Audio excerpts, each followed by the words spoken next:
사무엘상 18번째 시간입니다. 다윗은 사울의 추적을 피해서 오늘 1절에 보시면 아둘람에 있는 굴로 자신의 몸을 피하고 있는 것을 볼 수 있습니다. 아둘람 지역은 산지가 굉장히 험한 지역이어서 약 한 800m 정도 고지에 있는 지역이어서 사람들이 살지 않는 곳입니다. 블레셋 사람도 살지 않고 이스라엘 사람도 살지 않는 그런 지역입니다. 그런 곳에 굴이 있었으니, 또 그런 곳에 자신의 몸을 숨겼으니 다윗이 사울의 추적을 피하기에는 가장 아마 적합한 곳이 됐을 것입니다.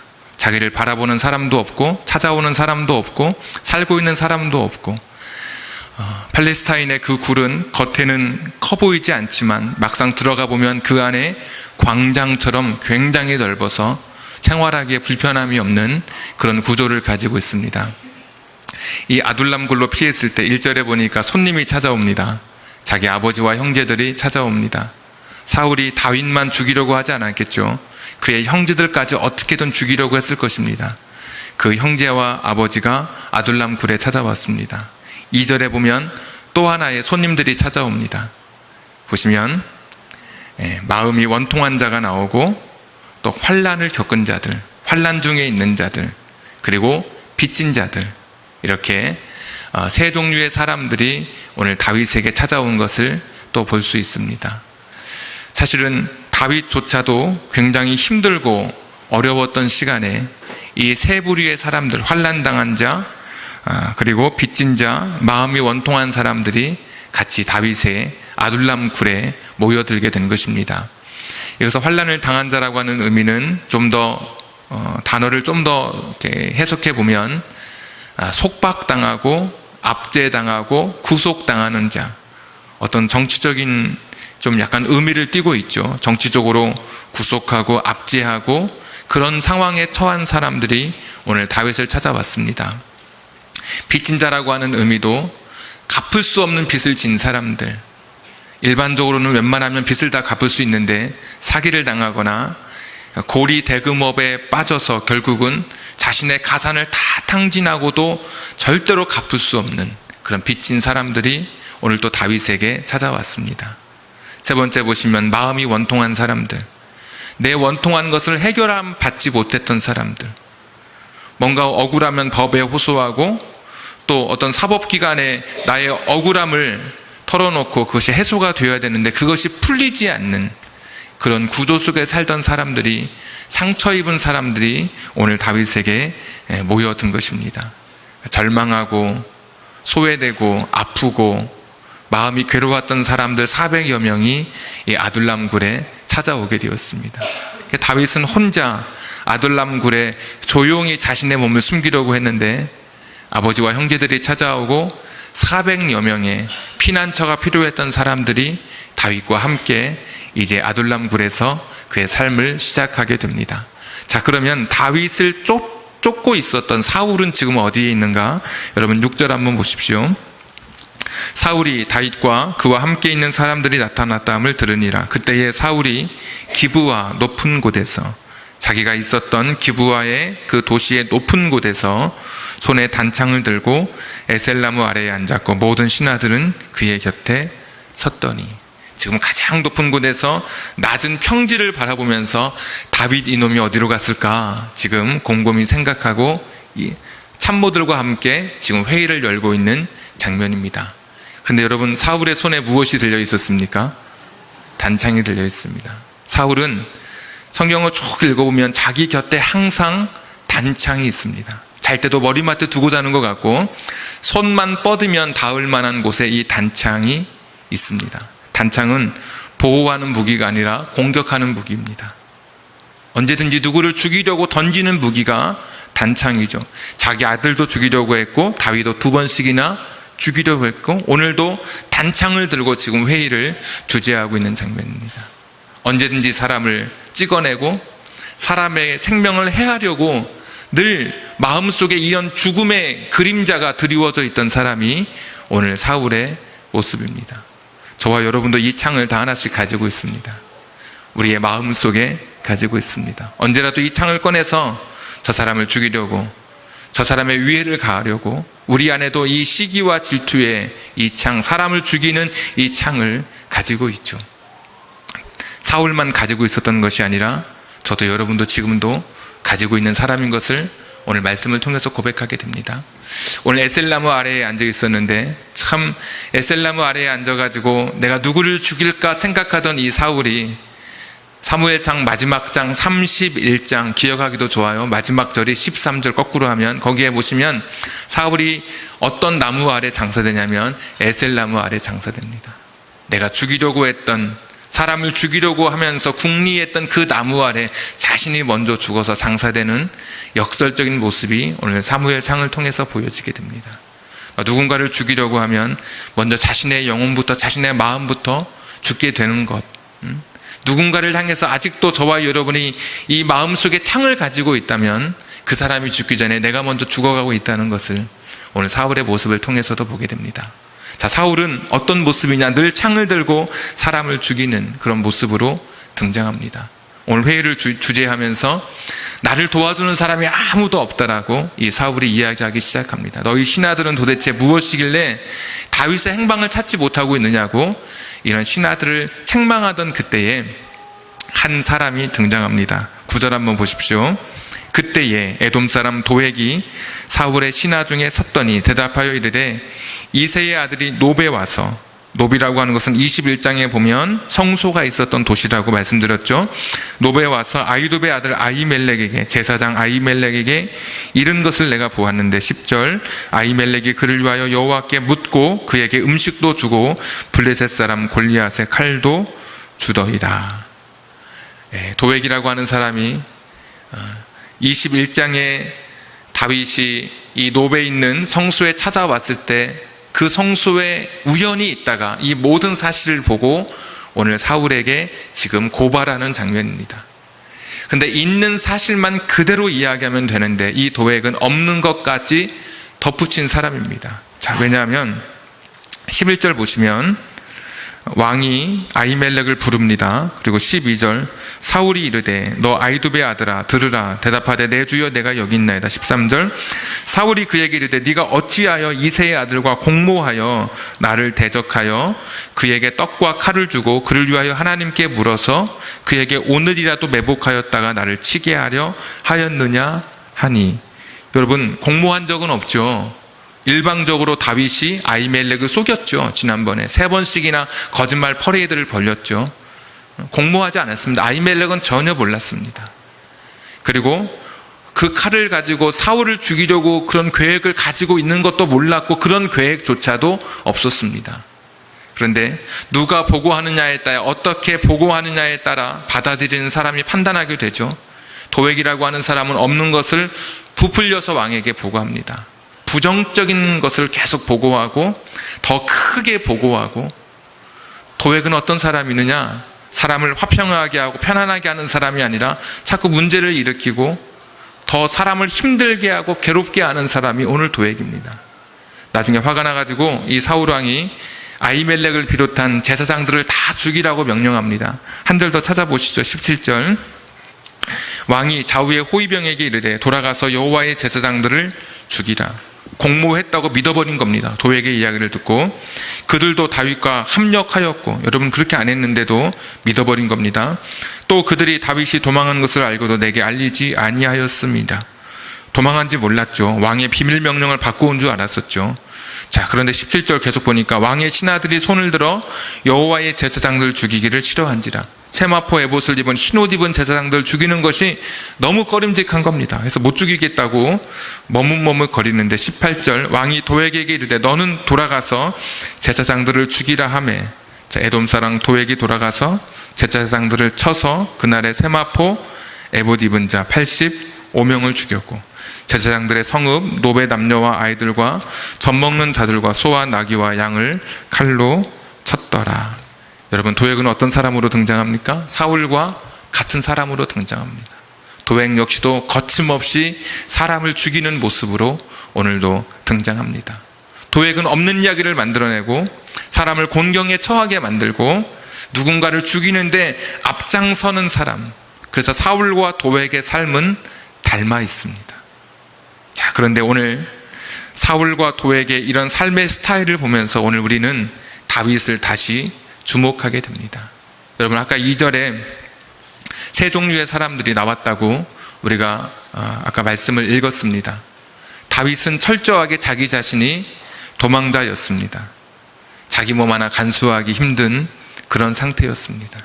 그런데 400명이 왔습니다.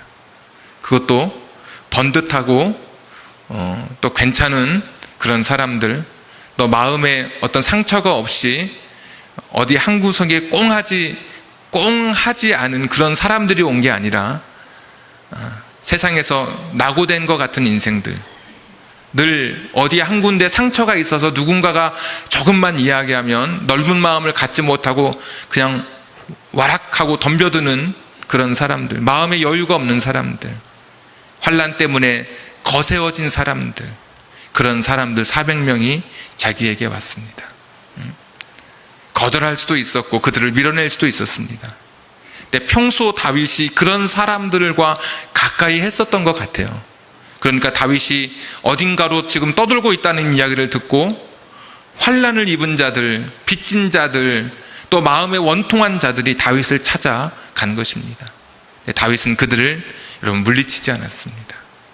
혼자 숨는 것이 유리할 텐데도 400명과 함께 있는 것을 그는 거절하지 않았습니다.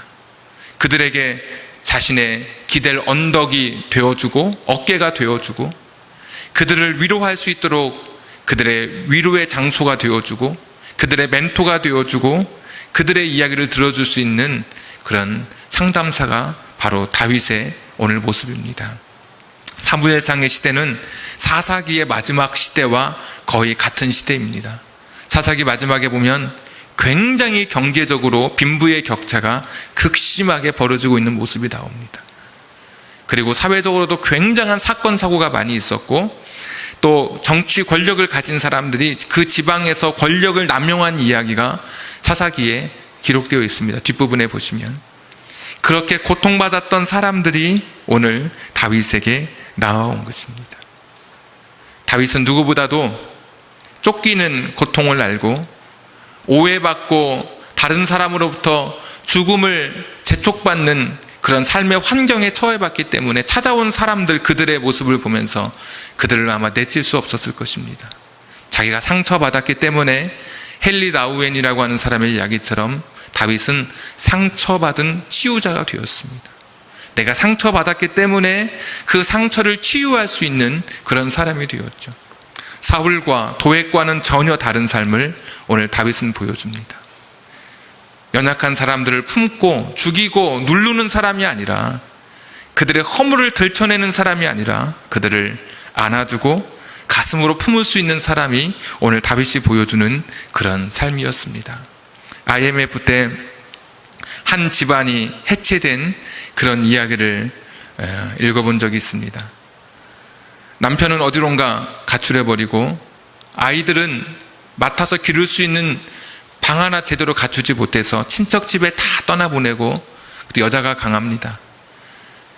기술을 배워서 대형 면허를 따고 그리고 그 불쌍히 여겨서 그 마을버스에 이제 취업해서 그 어려웠던 IMF 시절에 고통을 이겨냈던 한 여인의 이야기입니다. 그분의 이야기를 듣고 나면 그분은 길을 가다가 저녁에 퇴근하고 집을 가다가 환하게 켜있는 그 불빛이 있는 집만 봐도 눈물이 핑글 돕니다. 옛날 생각이 나는 거죠. 어떻게 하다가 그 집안에서 들려오는 웃음소리가 나면 그 옛날 단란했던 자기 가정을 생각하면서 전봇대에 기대서 견딜 수 없는 슬픔을 그냥 억누르지 못하고 울면서 그 쪽방에 들어가게 되었습니다. 이분이 참 성실하게 정말 이를 악물고 살아서 나중에 어느 정도 아이들을 데려올 수 있을 만큼 그렇게 형편이 좀 나아졌습니다. 그분의 이야기가 아이들과 함께 있으면서 방 안에 불을 제대로 켜지 않았다고 합니다. 켜더라도 커튼을 닫아서 좀 어둡게 밖으로 불빛이 새어가지 않도록. 혹시 나처럼 고통받고 나같이 이렇게 슬픔에 있는 사람들이 이 환한 불빛을 보고 나처럼 그렇게 눈물 젖은 시간을 보낼까봐 그런 마음이 들었다는 거죠. 웃을 일이 생기거들랑 기쁨의 시간이 있거들랑 창문을 꼭꼭 닫고 함께 아이들과 웃었다고 이야기합니다. 내 웃음소리가 다른 사람들에게 혹시나 그들의 눈물을 자극하고 그들의 아픔을 더 해짓는 것이 아닐까, 그런 마음이 생겼다고 하는 것이죠. 고통을 겪으면서 고통받는 사람들의 마음을 헤아리게 된 그런 이야기입니다. 이 다윗이 바로 이런 사람이었습니다. 자기가 고통을 겪으면서 고통받는 사람들 모두를 품을 수 있었습니다. 그들의 이야기를 듣고 그들과 함께 그들의 아픔과 그들의 슬픔에 같이 녹아진 인생이 다윗의 인생이었습니다. 우리가 살아가는 삶에 우리가 표대로 삼고 모델로 삼아야 될 인생이 있다면 결코 사울과 도액의 삶은 우리의 삶이 아닐 것입니다. 다윗처럼 누군가를 위로하고 용서하고 품어주고 사랑해줄 수 있는 이런 사람, 회복시켜주고 다시 일으켜줄 수 있는 그런 인생의 삶이 저와 여러분이 꿈꾸는 그런 삶이어야 할 것입니다. 저는 여러분에게 두 번째 이야기를 드리고 싶습니다. 아둘람 공동체에 대한 이야기를 여러분과 함께 나누고 싶습니다. 아둘람 공동체는 오늘날 우리 개인뿐만이 아니라 우리 교회가 걸어가야 할 그런 비전을 정확하게 보여주고 있는 그런 모습이 오늘 아둘람 굴에 있는 그 모습입니다. 자, 아둘람 공동체, 이런 교회는 어떤 교회가 되어야 되는가? 오늘 메시지는 굉장히 간결하고 분명합니다. 환난당한 자, 빚진 자, 억울해서 지금 마음에 통증을 느끼는 자, 마음에 큰 상처를 입은 자는 교회가 품어야 합니다. 아둘람 공동체는 바로 그런 것입니다. 이 시대의 교회가 돈 많은 사람이 오면 굽신거리고 저 주차장까지 나가서 문을 열어주는 것이 아니라 허름하게 옷을 차려입고 힘든 발걸음을 옮기는 그런 분들 똑같이 대우하고 공평하게 그들을 하나님의 성도로, 자녀로 맞이하는 그런 시각이 오늘 이 시대에 얼마나 여러분 필요하다고 여러분 여겨지십니까? 많은 사람들이 자기가 가진 권력, 가지고 있는 세상의 지위, 학력을 가지고 교회 안에서도 인정받으려고 하고, 그렇지 못한 사람들은 계속해서 뒤처지는 것이 오늘 우리 교회, 이 시대의 교회의 현실이라면 아둘람 공동체가 가졌던 이 첫 모습, 약하고 소외되고 상처받은 사람들을 품는 이 아둘람 교회, 이 아둘람 공동체의 이 비전은 저와 여러분의 고백이 되어야 합니다. 한 자치단체 시장이 며칠 전에 헌법재판소 앞에서 지방교부세 관련해서 기자회견을 한 일이 있었습니다. 며칠 되지 않았습니다. 근데 거기를 지나가던 한 행인, 한 아주머니가 그 시장을 향해서 이렇게 말했습니다. 거 다 좋은데 그 노란 리본은 좀 띄시오. 지겹지도 않소? 그러면서 지나가고 있었습니다. 여러분, 보통 웬만한 사람 같으면 기자회견 하고 있으니까 기자들도 많이 있고 있으니까 그냥 못 들은 척 할 것 같은데, 이분이, 이 시장이 벌컥 화를 내면서 아주머니, 지겹다니요. 사람이 죽었는데 지겹다니요. 그러면서 이 시장이 계속해서 말을 잇습니다. 아주머니 자식이 그런 일 당했다고 한번 생각해 보십시오. 그랬더니 이 아주머니 하시는 말씀이 기사에 나온 내용입니다. 저는 제가 그 자리에 있지는 않았으니까. 그거랑 같아요. 이렇게 말했다죠. 그러니까 이분이 그냥 조용히 넘어가는데, 여기 있는 시장도 보니까 성격이 보통 아닌 것 같습니다. 곧 대통령이 나온다고 할 것 같은 그런 사람인데 하는 말이 그렇습니다. 그것과 그거가 다른 게 뭐예요? 똑같지. 당신 아주머니 자식이 죽었으면 그렇게 지겹다고 하겠습니까? 그렇게 되받아줬다고 하는 거죠. 지금도 많은 주변에 소외되고 절망한 사람들이 갈 곳을 찾지 못하고 있습니다. 옛날에 데모하면은 여러분 어디로 갔습니까? 민주화 시절 때. 막 독재가 판을 치던 시절에 저 명동성당에 자욱한 그런 삼엄하게 전경들이 서 있고 그 안에서 데모하던 사람들이 그 안에서 안식을 얻었습니다. 여러분 그거 아십니까? 명동성당에서 몇 년 전에 더 이상 시위하는 사람들을 그때처럼 엄중하지 않기 때문에, 이제는 그런 독재 시절이 아니기 때문에 이제 시위하는 사람들을 기물파손 여러 가지 예배 방해 때문에 우리가 받지 않기로 결의한 사실도 있었고, 교회는 오지도 않더라고요. 이제 작년에는 저 조계사로 일단의 무리들이 몸을 피했습니다. 여러분 아시죠? 조계사의 어떤 신도회에서 결의를 거치고 뭐 여러 가지 의견들을 내놓고 해서 결국은 그냥 내보냈습니다. 방법은 여러 가지 모양은 갖추었지만 추방했습니다. 저는 이 자리에서 어떤 정치적인 호불호를 이야기하는 게 아니라 우리가 교회라면 그런 사람들을 품을 수 있어야 한다는 것이죠. 그런 정신을 가지고 살아가야 한다는 것이죠.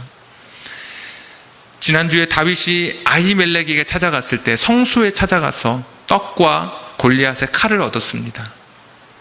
성소는 여러분 어떤 곳입니까? 하나님 앞에 예배드리는 곳이고 하나님 말씀에 은혜 받는 곳이죠. 그런데 거기서 떡과 칼을 얻었습니다. 여러분, 떡이 그냥 떡이 아니었습니다. 지난주 말씀을 잘 기억하시는 분, 그런 분은 아실 텐데 하나님의 제단에 드려진 진설병이라 그래서 하나님의 제단에 올려놓은 떡입니다. 12지파를 상징하는 12개의 밀떡을 올려놓고 일주일이 지나면 한 번씩 안식일마다 그 떡을 교체합니다. 그 떡은 누가 먹느냐? 거룩한 떡이니까 제사장하고 제사장의 가족만 먹습니다. 근데 야히멜렉이라고 하는 사람이 지금 있는 것은 그 떡밖에 없는데 그 떡을 먹겠느냐고 여러분 물어보는 겁니다. 이거는 보통 일이 아닙니다. 저는 성찬식을 우리가 집례할 때 지금은 또 동그란 그 전병이라고 하는 것을 사용하지만 옛날에는 카스테라 많이 잘라서 했죠. 저 어렸을 때 보면은 카스테라 이렇게 남으면은 그거를 남았다고 해서 성찬식 끝나고 남았다 그래서 그거 먹거나 포도주 남았다 아깝다 그래서 벌컥벌컥 마시는 거 저 보지 못했습니다. 저는 배우기를 그것은 땅에 묻는 것으로 배웠습니다. 왜? 좀 거룩하게 하나님 앞에 드려졌던 것인데 그거를 내 배고픔을 위해서 먹는 것이 이게 마땅하지 않다. 저도 뭐 그렇게 생각하고 있습니다. 근데 제가 막 그것을 땅에 묻으려고 할 때 만약에 어떤 사람이 찾아와가지고 목사님 배가 너무 고픈데 그것 좀 주십시오. 제가 줘야 될까요? 말아야 될까요? 아히멜렉은 준 겁니다. 지금보다 더 율법이 엄중하고 율법의 규칙이 더 확실하고 세밀하고 목숨처럼 지켜야 하던 그때에 그 떡을 주었습니다. 그러니까 율법이냐 생명이냐 제도냐 생명이냐 할 때 생명을 선택한 것이 아히멜렉이었습니다. 예수님이 훗날에 안식일에 밀밭 사이를 걸어가시다가 제자들이 배가 고프니까 가면서 스치는 것들을 이렇게 해가지고 비벼서 밀 먹었습니다. 그랬더니 다른 사람들이 보면서 너희들은 안식일에 농사 짓느냐고. 이것도 농사라고 본 겁니다. 안식일에. 그랬더니 예수님이 하셨던 말씀이 너희들 옛날에 다윗이 진설병 그 떡을 먹은 거 모르느냐. 진짜 중요한 것은 생명이 중요한 것이죠. 안식일이 사람을 위해서 있는 것이지. 그래서 안식일에 손 마른 자도 고치시고 안식일에 너희 짐승이 그 구덩이에 빠지면 건져내는 것처럼 생명을 살리는 것이 중요한 것이다. 그렇게 말씀했죠. 오늘 아히멜렉은 생명을 살리는 일에 성소에서 율법을 따지고 제도를 따지고 뭘 따지지 않고 생명을 살리는 일에 자신의 모든 것을 다 내어놓았던 사람입니다. 칼도 주었습니다. 칼과 빵, 이것은 참 희한하게도 하나님 말씀을 상징하는 성경에서 보면 빵을 하나님 말씀으로 표현하기도 하고 검을 하나님 말씀으로 표현하기도 합니다.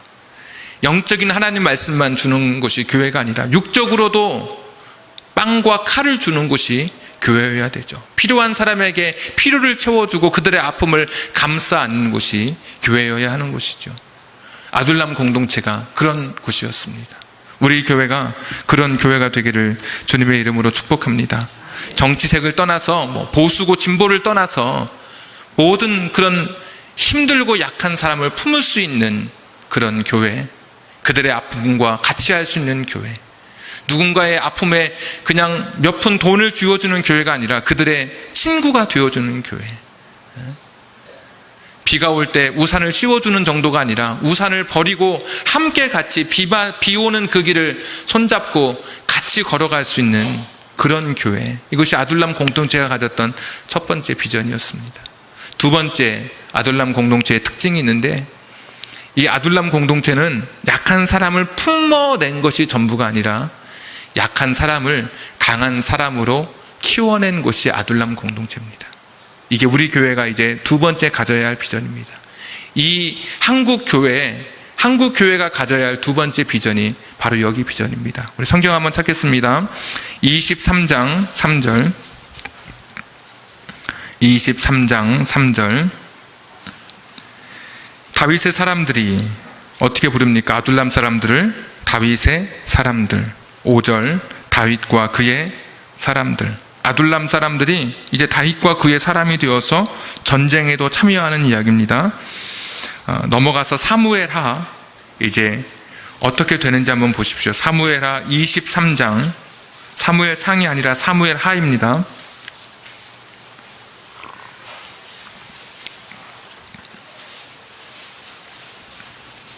사무엘하 23장 8절. 다윗의 용사들의 이름은 이러하니라. 다그몬 사람 요셉 바세벳이라고도 하고 에센 사람 아디론하고도 하는 자는 군 지휘관의 두목이라. 그가 한 번에 800명씩 쳐 죽이는 용사가 됐습니다. 9절에 그 다음은 아우아 사람 도대의 아들 엘르아살이니 다윗과 함께한 세 용사 중에 한 사람이라. 블레셋 사람들이 싸우려고 거기에 모임에 이스라엘 사람들이 물러간지라. 세 용사가 싸움을 도두고 10절 그가 나가서 손이 피곤하여 그의 손이 칼에 붙기까지 블레셋 사람을 치니라. 계속해서 승승장구한 거죠. 그날의 여호와께서 크게 이기게 하셨느니라. 11절 12절 13절. 여러분, 계속해서 23장 전체 무슨 이야기 나오는지 아십니까? 이 다윗의 사람들에 관한 이야기입니다. 힘없고 실패하고 마음에 상처 입고 위로가 필요했던 사람들이 뭐가 됐습니까? 위대한 군인이 됐습니다. 용감한 군인이 됐습니다. 여러분, 교회는 어떤 곳이어야 되느냐? 자, 들어보십시오. 교회는 하나님 앞에 위로받기 위해서, 내가 상처받고 그래서 하나님 앞에 나의 상처를 치료받기 위해서 오는 곳만이 전부가 아닙니다. 내가 하나님 앞에 복받기 위해서 오는 곳이 교회의 전부가 아닙니다. 교회는 연약한 자가 강하여지고 상처받았던 자가 이제는 상처를 주지 않고 그 상처를 극복하고 세상에서 위대한 삶을 살아가게 하는 것, 이것이 교회가 가지는 아둘람 공동체가 우리에게 보여주는 두 번째 도전입니다. 이 사무엘상 설교를 할 때마다 제가 사실은 엄청난 부담이 있습니다. 왜냐하면 소위 우리가 흔히 하는 말로 이런 사무엘상 같은 이런 쭉 이어지는 설교는 은혜를 끼치는 것이 사실은 어렵습니다. 우리가 설교를 들을 때 금방 내게 위로가 되는 말씀, 들으면 눈물이 글썽이는 말씀, 내가 그 말씀을 탁 묵상하면 내 마음의 상처가 치료되는 것 같은 그런 말씀들이 성경에 참 많이 있습니다. 왜? 하나님은 위로의 하나님이시고 우리와 함께 하시는 하나님이시고 우리를 세워주시는 하나님이시니까. 그런데 계속해서 1년 365일 내가 처음 신앙을 시작할 때부터 죽을 때까지 그 자리에 머물러 있는 것은 하나님의 뜻이 아닙니다. 하나님께서는 오늘 여기 2절에 나와 있는 원통하고 빚진 자들, 그리고 환난을 겪은 그런 사람들이 다 극복하고 이 세상을 호령하는 용사로 이 세상 앞에 서기를 하나님은 지금도 원하시고 계십니다. 그것이 우리 교회를 통해서 우리가 이루어야 할 그 자리입니다. 맨날 은혜 받았다? 보통 물어보면 언제 은혜 받았는가 제가 분석해 보면 이상하게 그날 말씀이 내가 겪고 있는 상황과 딱 맞을 때, 어떤 내 감정의 선을 건드려서 내 마음이 약간 울컥해질 때 우리가 은혜 받았다고 그러죠. 성경은 한 번도 그런 것을 은혜라고 표현하지 않습니다. 내가 하나님 말씀을 듣고 그 말씀을 붙들고 살아가기로 결단하는 그것, 하나님의 영이 임하고 그 하나님 말씀 속에 내 삶이 변화되는 그 순간, 그 나의 하나님을 향한 나의 그 선언, 내 삶의 방향 전환, 이것이 은혜의 삶이고 이것이 하나님이 저와 여러분에게 주시는 말씀의 은혜라고 하는 것이죠. 단순히 감정이 아닌 것입니다. 이제는 우리가 이 두 번째 이 단계까지 저와 여러분이 서야 됩니다. 그래서 말씀을 쭉 전하면서도 저도 다른 말씀을 전하고 싶은 유혹에 빠질 때가 참 많습니다. 읽다 보면 이 말씀은 참 여러분에게 위로가 되겠다. 근데 꾸준하게 계속해서 1장부터 여기까지 오면서 그래도 제가 붙들고 있는 것은 단 하나입니다. 제가 하고 싶은 이야기를 줄일 수 있는 단점이 있죠. 여러분이 듣고 싶은 이야기만 할 수 있는 이야기를 제가 스스로 안 할 수 있도록 이 본문이 그것을 딱 묶어버리고 있죠. 이 본문에 저를 맡기고 여러분을 맡기고 우리 교회를 이 하나님 말씀에 맡기는 겁니다. 하나님 말씀을 따라가면서 비록 한 장을 다 이 30분 동안에 다 해야 되기 때문에 성경을 계속 찾고 좀 복잡하게 여겨지고 기억할 것도 있지만, 그러면서도 우리가 하나님 말씀으로 우리 자신을 거울 삼아 바꾸어 보기를 원하는 것입니다. 이유식만 먹어서는 결코 아이가 엄마를 업을 수 있는 정도까지 커갈 수 없습니다. 힘이 없습니다. 단단한 것을 먹어야 되는 것처럼 계속해서 위로와 축복과 내게 주시는 상처를 극복해가는 이것이 내 신앙의 전부가 아니라, 매일 와서 죄를 지었다고 회개하는 것이 내 삶의 전부가 아니라, 당당하게 다음 주에 와서는 참회의 기도가 아니라 승리의 기도를 드릴 수 있는 우리의 인생이 되도록, 내가 하나님 앞에 용감하게 이 세상에 죄악에 맞서서 승리할 수 있는 담대한 믿음의 군사로 설 수 있도록 우리가 그런 삶이 우리 교회를 통해서, 이런 시간들을 통해서 훈련되고 거듭나야 하는 것입니다. 다윗의 이 아둘람 공동체가 그런 교회입니다. 그들이 변화되기 시작한 겁니다. 약 한 5년 정도의 시간입니다. 이 시간 동안에 무엇 했을까요? 다윗은 악기를 연주하면서 그들에게 노래를 가르치고 하나님 나라에 대해서 가르치고 자신이 알았던 하나님 말씀에 대해서 가르치고 또 무술을 가르쳤을 것입니다. 시편에 약 한 반절이 다윗이 썼는데, 이 굴에 있을 때만 쓴 성경이 모두 7편이 됩니다. 굴에 들어가면 코 고는 소리가 이 굴을 진동시켰겠죠. 낮에 피곤했던 400명의 사람들이, 식솔들이 얼마나 피곤해서 코를 골았겠습니까? 밖에 나오면 바람 소리가 횡횡거리면서 자신의 마음을 외롭게 했겠죠. 그러나 새벽 한적한 시간에, 아니면 모두 잠든 시간에 하나님 앞에 서서 그 굴에 있는 동안에 7편의 시를 하나님 앞에 남깁니다. 그 중에 한 편을 여러분에게 소개하고 오늘 기도하도록 하겠습니다. 시편 57편 한번 우리 같이 보겠습니다. 시편 57편.